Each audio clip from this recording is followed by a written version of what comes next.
Ça vous est sûrement déjà arrivé de prendre une photo ou une vidéo et d'avoir des bonnes couleurs. Et tout à coup, sans faire aucun changement, comme ça, je m'en allais dire comme par magie, mais c'est loin de la magie, que votre image, tout à coup, se dégrade. Que les couleurs viennent pas bien intéressantes.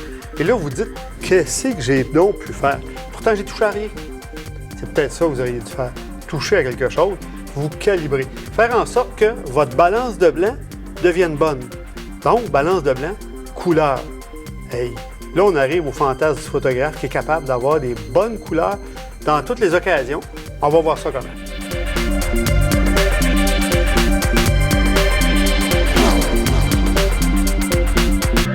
Vous voyez, présentement, je suis dans un environnement de lumière tungstène. Donc, des lumières 3200 Kelvin, des lumières artificielles, un peu comme les lumières de maison.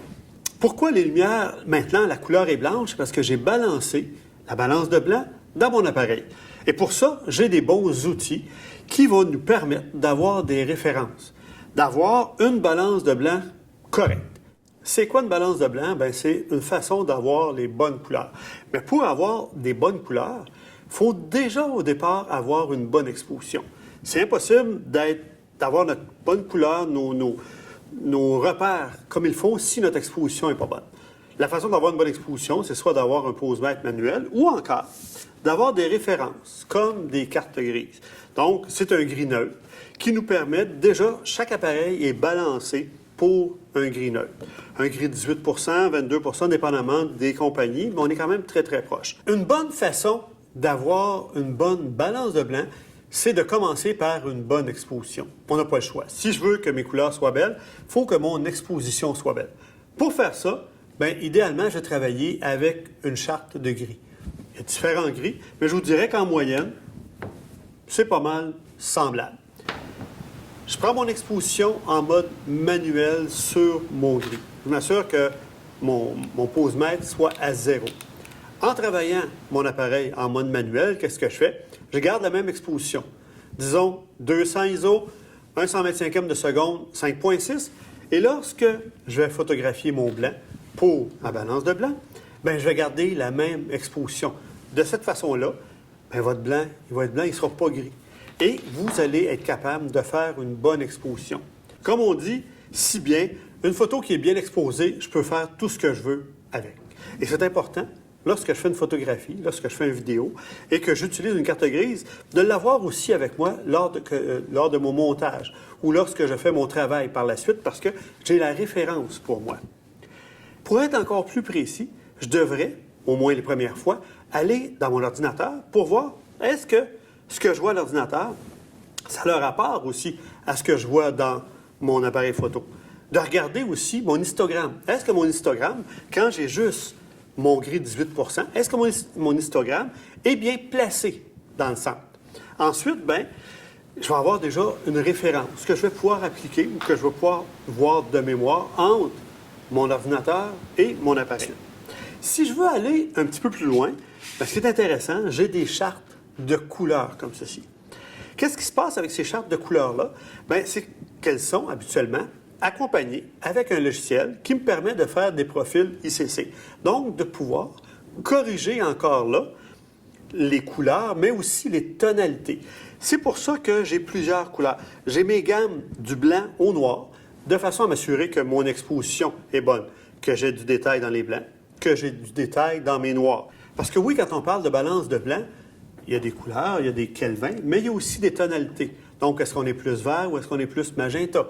Quand on est dans les kelvins, est-ce qu'on est plus orangé ou est-ce qu'on est plus bleu? Avec une charte comme celle-ci, bien, je vais être encore mieux.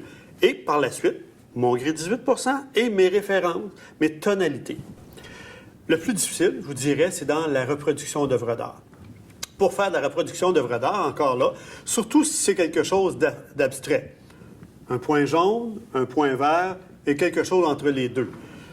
Vous avez plus l'œuvre dans les mains, qu'est-ce que vous faites pour être capable de la reproduire? De la bonne exposition et de la bonne couleur avec une charte comme celle-ci.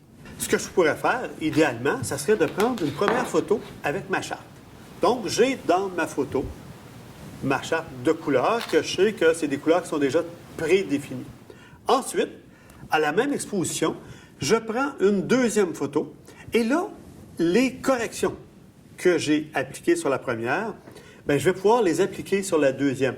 Et c'est là encore là qu'un logiciel comme Lightroom ou Photoshop est super intéressant. Je fais mes corrections sur la photo que j'ai la charte, que j'ai des références, et ensuite, je synchronise sur la suivante ou les suivantes si toutes les autres photos ont été prises dans la même situation. Ça pourrait aussi s'appliquer en vidéo. Donc, je fais une correction et ensuite, la correction que j'ai faite par rapport à ma charte, mon outil de calibration, bien, je vais l'appliquer sur le reste de ma séquence vidéo. Tout ça se fait tant que nos lumières, comme ici la lumière tungstène, tant que cette lumière-là ne change pas. Si vous avez à changer de situation, bien, vous allez avoir à changer aussi votre balance de blanc. Ce que j'aime bien, donc la petite charte passeport qui me donne encore plus de couleurs. Côté intéressant en plus, quand vous la tenez, de ne pas avoir les doigts dans votre photo. Donc de façon que votre logiciel de création de profil ne soit pas influencé par la couleur de vos doigts, la couleur de vos ongles. Bon, OK, aujourd'hui, je n'ai pas de vernis à ongles, mais mettons si j'en avais du rouge, ça pourrait affecter ma balance de blanc. Fait que de cette façon-là, quand je le tiens, bien, je vais être sûr d'avoir seulement ma charte ou dans mon logiciel, comme dans Lightroom, je vais pouvoir sélectionner cette partie-ci et d'avoir une bonne balance de blanc. L'autre chose aussi qui est intéressant, c'est que si j'ai à photographier des produits, des objets, bien, ça peut se tenir tout seul. Chaque marque d'appareil a sa façon de faire sa balance de blanc. Et c'est pour ça que je n'irai pas d'une façon spécifique comment faire une balance de blanc, parce que si vous êtes en Nikon, Canon, c'est deux façons différentes. Ou ça peut être intéressant, lorsque vous utilisez votre charte, ou encore une charte comme celle-ci, c'est d'avoir votre travail par après dans votre Lightroom ou Photoshop. Moi, j'aime bien Lightroom pour ça, parce que ça me permet, dans ma balance de blanc, avec la pipette, de pouvoir sélectionner mon gris, et ça va me donner une balance de blanc correspondante. Ce qui fait que je peux faire des tests à la prise de vue, comme vous avez vu tout à l'heure. Donc, lumière tungstène en tungstène ou encore en étant lumière tungstène et à l'extérieur en lumière du jour. Des couleurs très différentes. Ce qui fait que si je fais la même photo, un produit ou quelque chose comme ça, et d'essayer différentes balances de blanc, vous allez pouvoir voir, grâce aux médiadateurs qui sont extraordinaires, comment j'ai réglé mon appareil et comment j'ai pu faire mes ajustements. Par la suite, quand vous faites vos photos, bien, si vous avez une référence, vous allez pouvoir vous dire, OK, dans une situation comme ici, tungstène, lorsque je clique sur mon gris, peut-être que ce n'est pas 3200 à cause des lumières que vous avez, c'est peut-être 3800, 3200, dépendamment. Et lorsque vous allez travailler par la suite dans votre appareil, au lieu de l'ajuster tout simplement en tungstène, si votre appareil vous le permet, bien, vous allez pouvoir aller dans vos balances de blanc en Kelvin. C'est une des choses que j'aime beaucoup.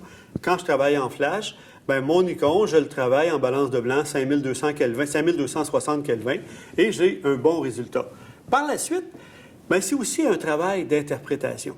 Parce que oui, si j'ai un produit, si j'ai une marque à faire précise, ça va être important pour là d'avoir une balance de blanc très précise. Mais si je fais un portrait, il y a des chances que si je fais une photographie de boudoir, quelque chose comme ça, que j'aille dans des couleurs beaucoup plus chaudes. À l'inverse, si j'ai à photographier un jeune gothique habillé en noir avec un teint blanc qui a passé 2 mois dans le fond d'une cave, bien, ça se peut que j'aie une tonalité un petit peu plus froide. Parce que ce qu'on a à faire ressortir va être différent. C'est des outils qui est important de connaître, qui est important de savoir, de vérifier. Meilleure va être votre couleur, meilleure vous allez être capable de retravailler votre photo par la suite. Mais dites-vous bien qu'une bonne balance de blanc commence toujours par une bonne exposition. J'espère que maintenant, le gris va devenir une de vos couleurs favorites. Parce que c'est une bonne façon de commencer notre calibration, c'est une bonne façon d'avoir nos expositions, c'est une bonne façon d'aller plus loin. C'était François Desrosiers des Ateliers Lauson.